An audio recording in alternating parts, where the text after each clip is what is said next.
Good morning. I'm Lord Sales. Today, the Supreme Court is handing down judgment in the case of the Queen on the application of Z against Hackney London Borough Council and another. This case is about the application of discrimination law to a charity. The charity was set up to provide social housing in Hackney in London, primarily for members of the Orthodox Jewish community. This was done because there is significant social need among the poorer members of that community. Members of the community face discrimination in the private housing market. They tend to have larger families and find it particularly difficult to find housing of suitable size. If the charity had a surplus of properties, it would make them available to people from outside the community.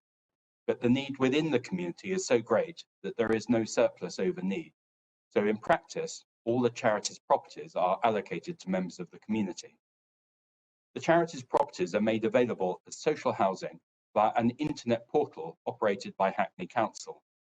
The charity's properties represent only about 1% of the social housing available to the council as the supply to fulfil its housing obligations in relation to people in need. Because the charity's charitable objectives mean that in practice can only provide its properties to members of the Orthodox Jewish community, this is noted on the council's portal.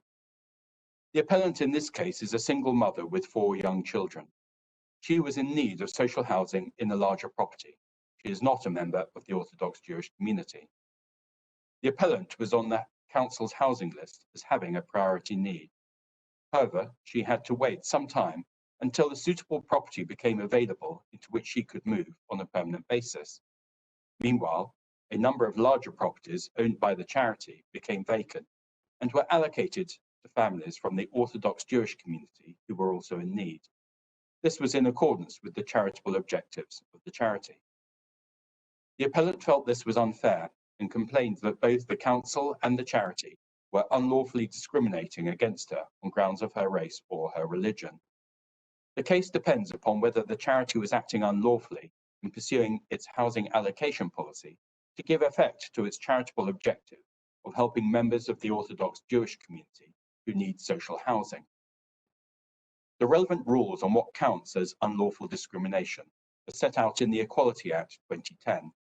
The Act prohibits direct discrimination on the grounds of race or religion, but there are special provisions to protect and allow certain forms of positive discrimination where that is needed to counter discrimination which a group suffers in social life.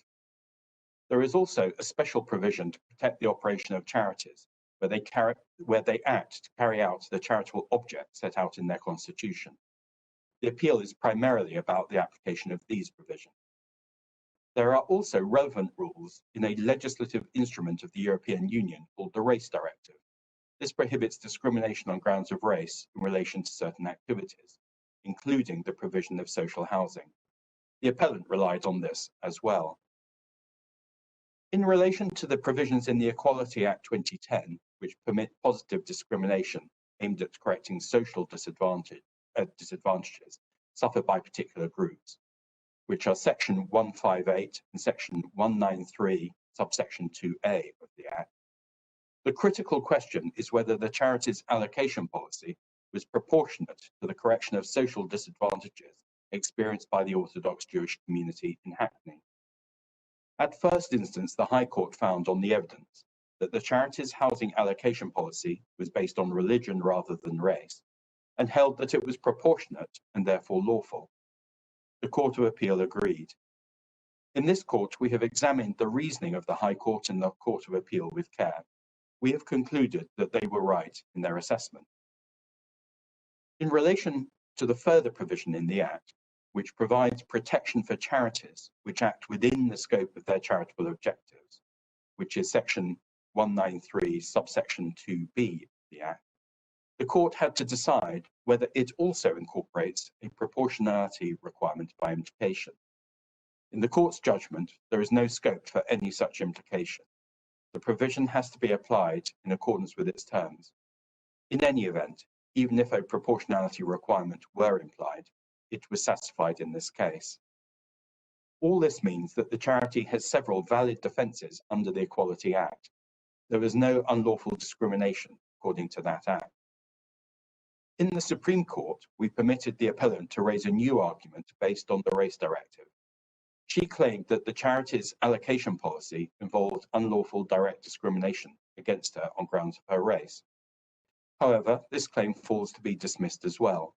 On examination of the evidence, the charity's housing allocation policy is based on religious observance and not on race.